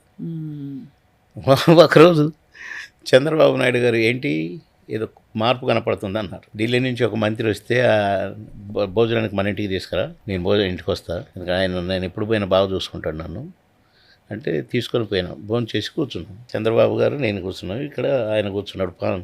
పాన్ దానిలోంచి కట్టుకుంటుండే చిట్ట సున్నం రాసి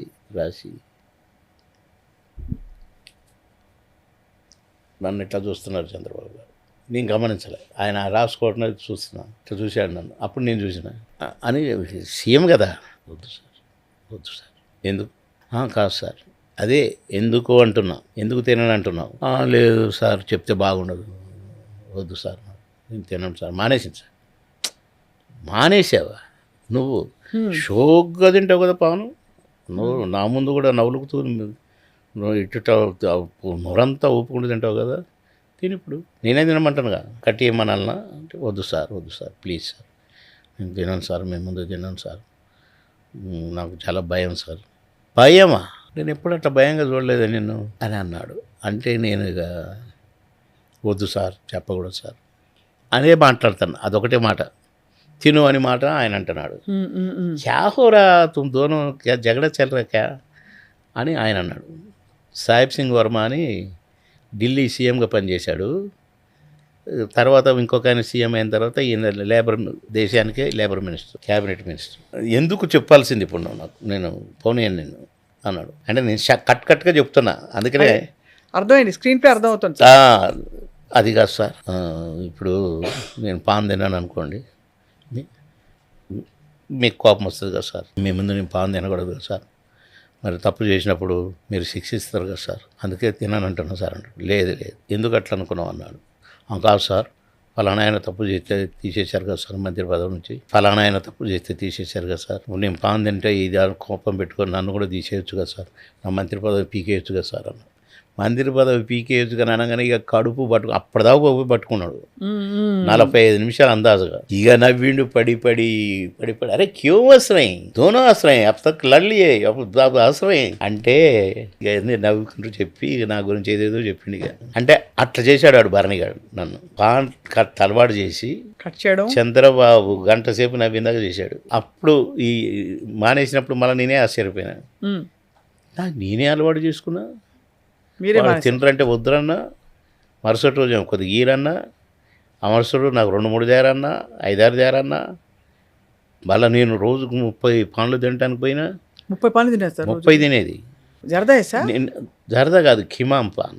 కిమ్మం పాన్ అంటారు. కిమాం జరదా కాదు, కొద్దిగా జరదా ఉంటుందిలే కానీ ఇక అది లైట్గా కిమాం అంటారు దాన్ని.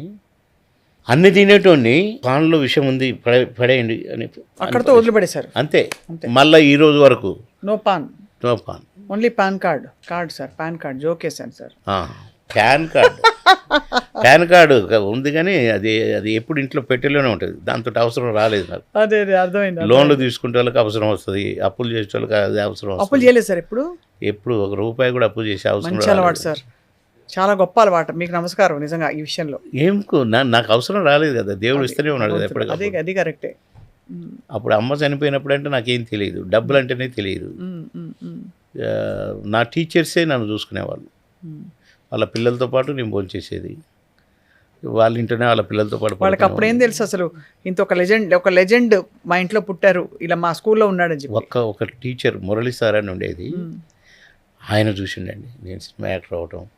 నేను ఖమ్మం పోతే బ్రహ్మరథం పట్టడం, వచ్చి కౌగిలించుకొని నా పరువు నిలబెట్టావురా, నిజంగా నాకు ఎంత గర్వంగా ఉందో అని నన్ను కౌగిలించుకొని కళ్ళ నిండా నీళ్ళు తెచ్చుకున్నాడు. నా బండి పోతుంటే ఊరేగింపు బండి దూరంగా నిలబడి అట్నే చూసుకుంటూ నిలబడ్డాడు. అది మరవలేంది అది. ఆయన వాళ్ళ తమ్ముళ్ళు వాళ్ళ చెల్లెళ్ళతోనే నేను పడుకునేది. అందరు ఇట్లా వరుస చేసుకొని ట్యూషన్ చెప్పి, ట్యూషన్ అయిపోయినాక హోంవర్క్లు రాసుకున్నాక అట్నే పడుకునేది. ఆడనే కింద చాపలు వేసుకొని అందరం. అంటే అంత నన్ను ప్రేమించడం అంటే గొప్ప చిన్న విషయం కాదు. ఒక టీచర్ అయ్యండి, ఆ టీచర్ అంటే మిగతా టీచర్లకు కూడా భయం, లోకలోడు. అందులో కొంచెం పొలిటికల్ బ్యాక్గ్రౌండ్ అదంతా అనమాట. మురళీధర్ అని భలే లైక్ చేశాడు నన్ను. మీరు చాలా ఈవెంట్ఫుల్ లైఫ్ సార్. ఇంత ఈవెంట్ఫుల్ లైఫ్ కానీ చాలా కష్టపెట్టిన విషయం ఏది అంటే మీ కుమారుడి విషయమే ఉంటుంది కదా. అవును, బాగా అప్పుడేమో ఏం తెలియదు అమ్మ చనిపోయినప్పుడు. ఆ తర్వాత మళ్ళీ ఇన్సిడెంట్ అంటే ఇదే మా బాబుది. చాలా టైం పట్టింది, చనిపోదామని అనుకున్నా. ఎవడి గోల వాడిది. ఆ టైంలో నేను 3 నెలలు రూమ్లోంచి బయటికి రాలే. ఆ రోజు ఎందుకో బయటికి వెళ్ళి ప్రకృతిని చూడాలని బయటకు వచ్చి రోడ్డు మీద నిలబడి ఉన్నాను. ఈవి సత్యనారాయణ చూశాను నన్ను. మా ఇంటి దగ్గరలోనే ఉండేది ఆయన కూడా రోడ్డు మీదకి వచ్చాడు. టికెట్లు బుక్ చేసాడు. రేపు బయలుదేరుతున్నారు, రేపు బ్యాంకాక్కి 50 రోజులు షూటింగ్. నన్ను బాబుమోనేనా అని అడిగాడట.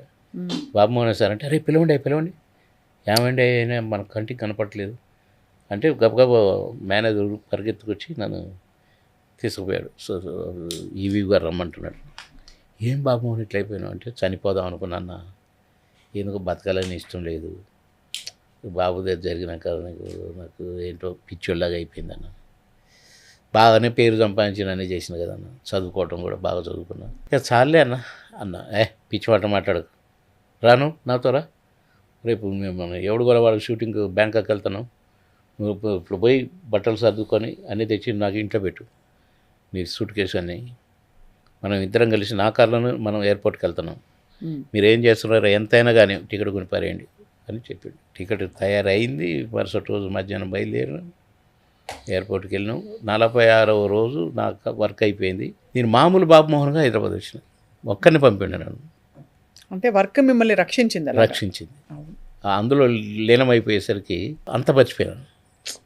అసలు ఇప్పుడు చెప్పిన సంఘటనలు కూడా పావన మర్చిపోవటం కానీ, ఈ నైట్ అండ్ డే 12 నెలలు పనిచేసి, సంవత్సరాలు పనిచేసి నేను ఎప్పటికప్పుడే ఎరైజ్, ఎంతటి సంఘటన అయినా అప్పటికప్పుడే మర్చిపోయేది.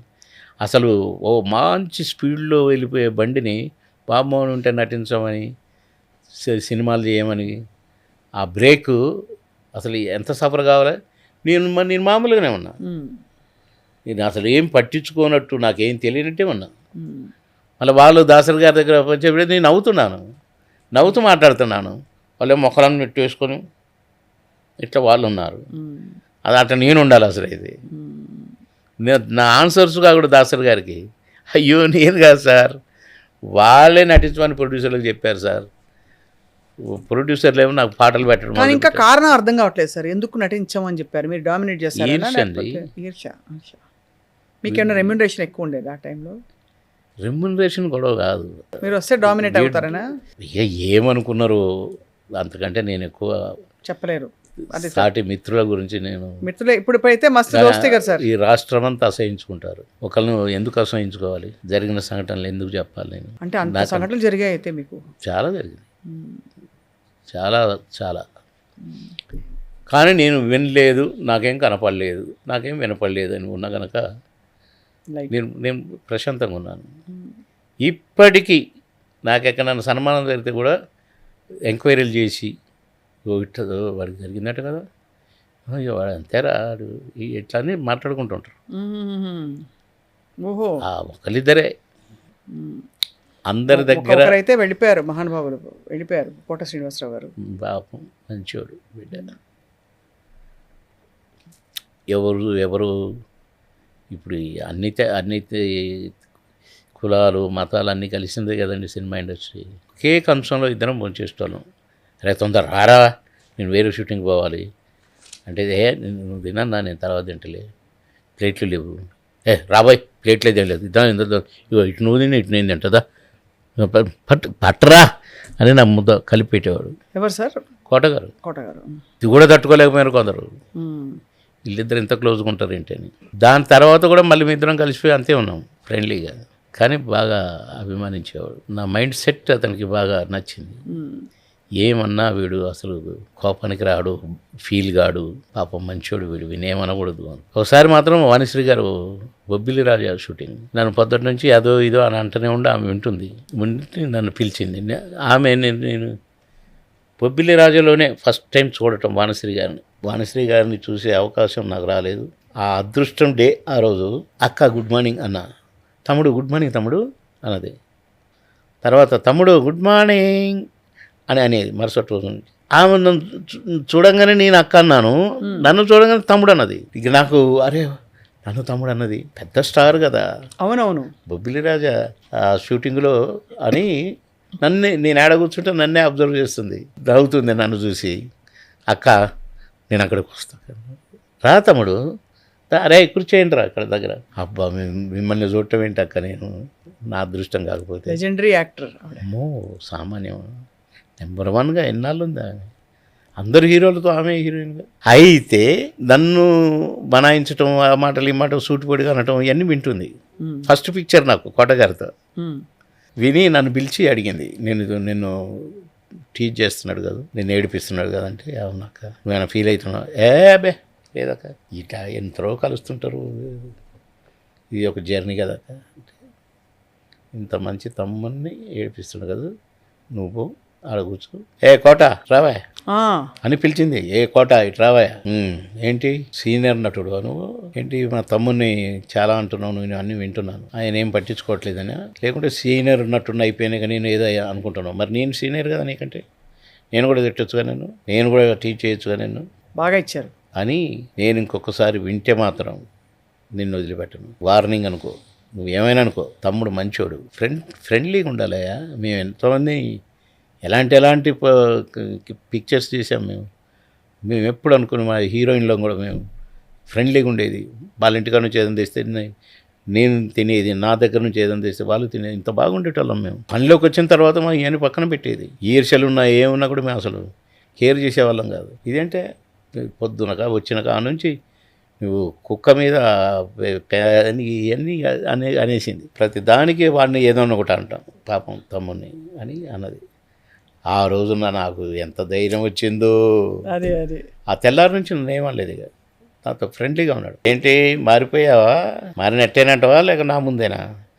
లేదండి నేను పాపం మంచోడు అని అన్నాడు. అని ఆమె కనపడంగానే నా భుజం చేసి రారా ఒకసారి అక్కడ పోయిద్దాం అని తీసుకుపోయేటాడు.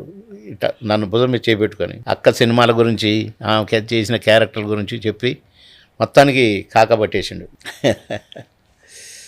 అట్లా గొప్ప జీవితం అదొకటి సార్. పాపం. మీకు ఒక ర్యాపిడ్ ఫైర్ సార్. నేను అడిగే చాయిస్ల్లో ఒకటే చెప్పాలి, తర్వాత ఎందుకు, ఏమిటి, ఎలా. ఓకే. అప్పటి దర్శకుల్లో దాసరి గారు, కోడి రామకృష్ణ గారు, ఒకటి చెప్పండి. ఇద్దరు కాదు, వాళ్ళు ఒక్కళ్ళే. ఓహో, ఇద్దరు ఒకళ్ళే. ఇద్దరు ఒకళ్ళే. ఎందుకంటే దాసరి గారు కోడి రామకృష్ణ గారికి గురువు. అవును. ఫస్ట్ పిక్చర్ ఇచ్చిన డైరెక్టర్ గారు. నాకు ఫస్ట్ పిక్చర్ ఇచ్చిన డైరెక్టర్ గారు కోడి రామకృష్ణ గారు. కనుక ఈయన గురువు, ఆయన శిష్యుడు కోడి రామకృష్ణ గారికి గురువు. అవును. కనుక ఈయన గురువు నాకు, ఆయన గుగ్గురువు. గుగ్గురు. అవును, అంతే కదా. అంతే కదా. అంతే అంతే. నాన్న తర్వాత తాత అనాల్సిందే కదా. అవును. అట్లా నాకు ఇద్దరు రెండు కళ్ళు. అదే దాసరి గారు కోడి రామకృష్ణ గారు గురువు. ఉమ్. కోడి రామకృష్ణ గారు నాకు గురువు. దాసరి గారు మొదటి సినిమా కోడి గారికి ఇస్తే, కోడి గారు మొదటి సినిమా నాకు ఇచ్చారు. కనుక ఈయన గురువు, ఆయన గురువు అని పిలుచుకుంటాను. గొప్పగా చెప్పారు సార్. తర్వాత తరంలో కృష్ణారెడ్డి గారు, ఈవీవి గారు. కష్టం చెప్పడం. ఎందుకు చెప్పడం? ఆయన స్టైల్ వేరు, ఈయన స్టైల్ వేరు. ఇప్పుడు మన చేతికి 5 వేళ్ళు ఉంటాయండి. ఒకే తిరుగున్నాయా? 5 వేరు ఉంటాయి. ఒకే పని చేస్తాయా? కానీ ఒకటి కనుక ఇట్లా పెట్టి మిగతా వాటితోటి మనం ఏదైనా చేయగలుగుతామా? ఏం పని చేయలేము. 5 కలిస్తేనే పనులు అవుతాయి. ఇది సినిమా. ఈయన స్టైల్ వేరు, ఆయన స్టైల్ వేరు. ఈయన హిట్లు ఇచ్చాడు, ఆయన హిట్లు ఇచ్చాడు. అంతకుముందు జంజాల గారు కొందరు ఇట్లా ఉండేవాళ్ళు. కానీ ఈవీవి గారి కంటే ముందు కృష్ణారెడ్డి గారే డైరెక్టర్. తర్వాత ప్రేమక ఇది నుంచి దంచుకుంటూ వచ్చాడు. అవును. ఇద్దరు నువ్వా నేనా అని సినిమాలు తీసేవాళ్ళు.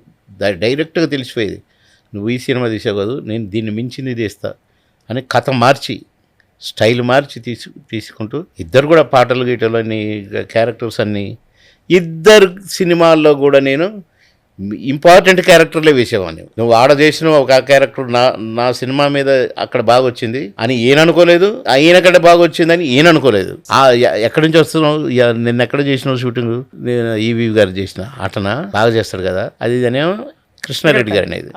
ఈవీ బాబు నిన్న ఎవరిది షూటింగ్? కృష్ణారెడ్డి గారిది. ఏంటి అలా పాడబెట్టిండా? లేదన్న, సీన్స్ ఇవాళ.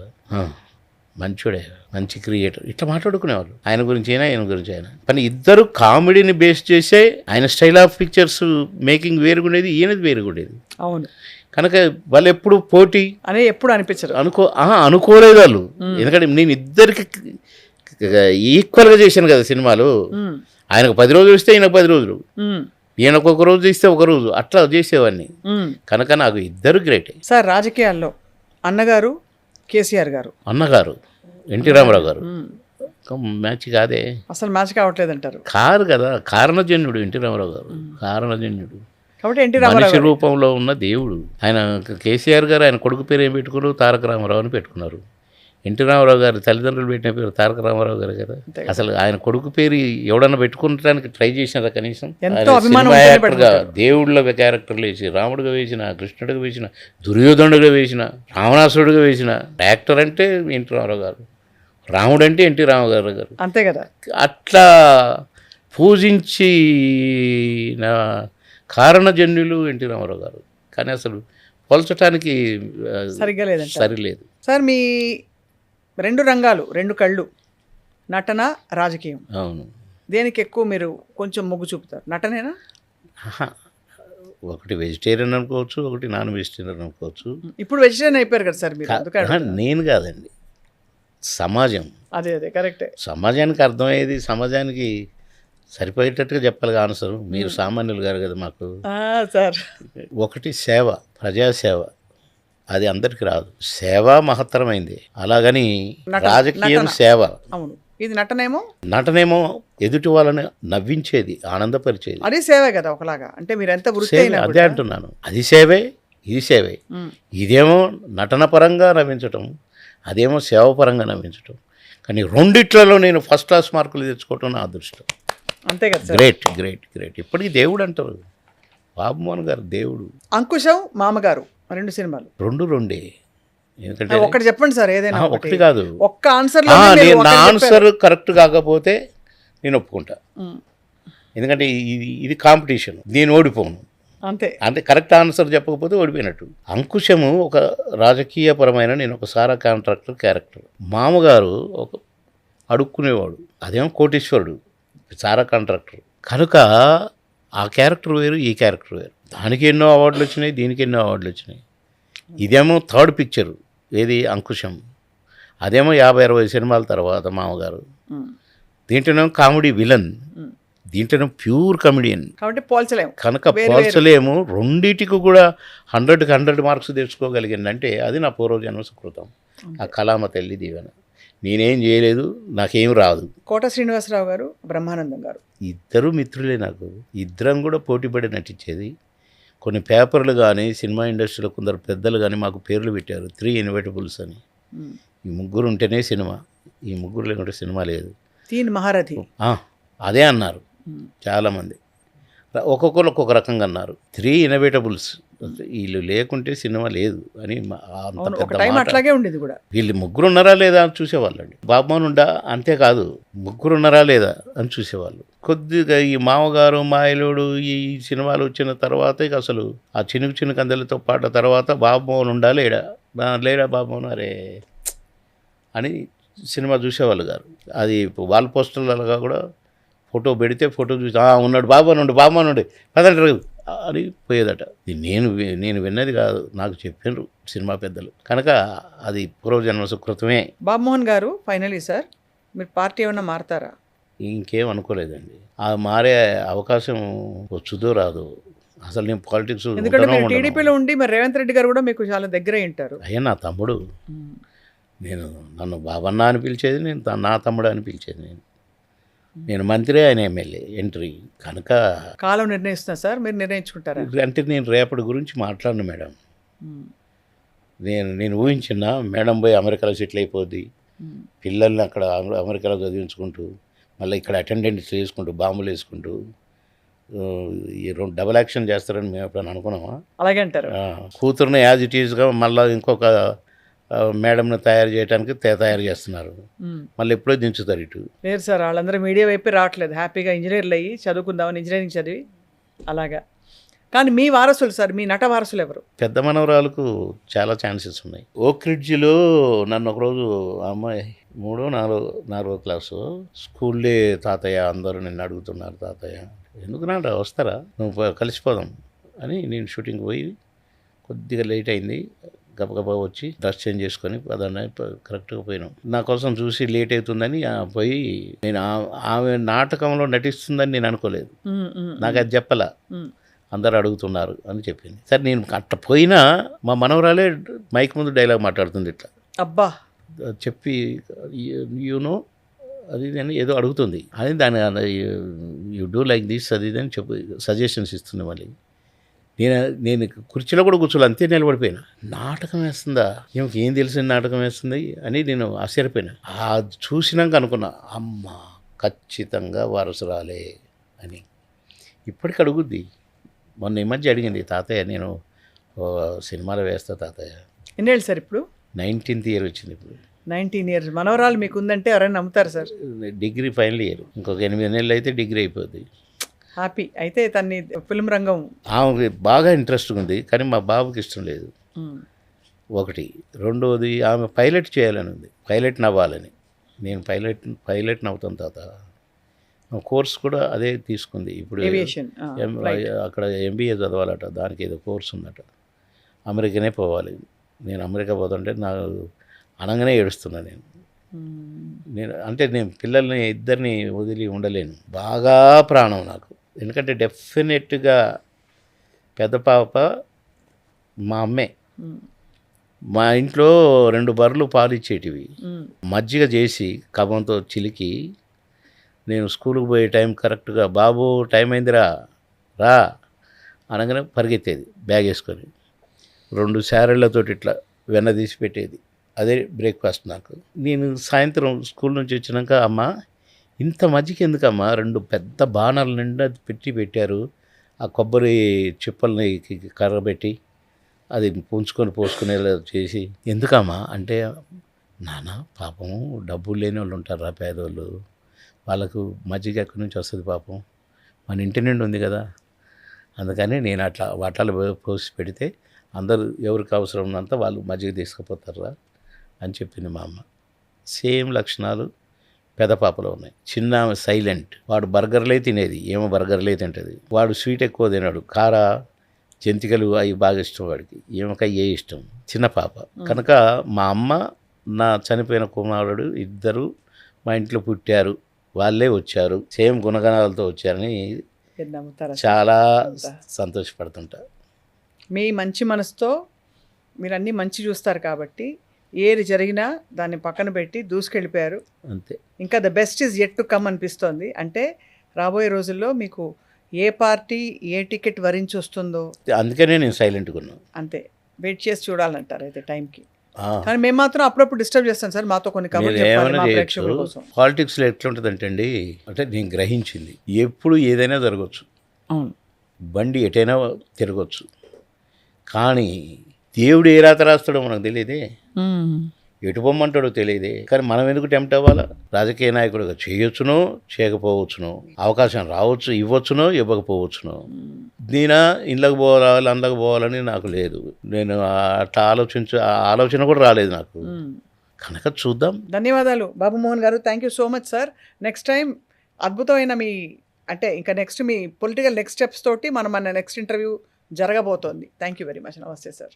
Thank you very much madam. America madam order ఇస్తే మా బాస్ కదా, అయ్యో బాబాయ్ sir, boss order thank you sir. Follow అవుతాం.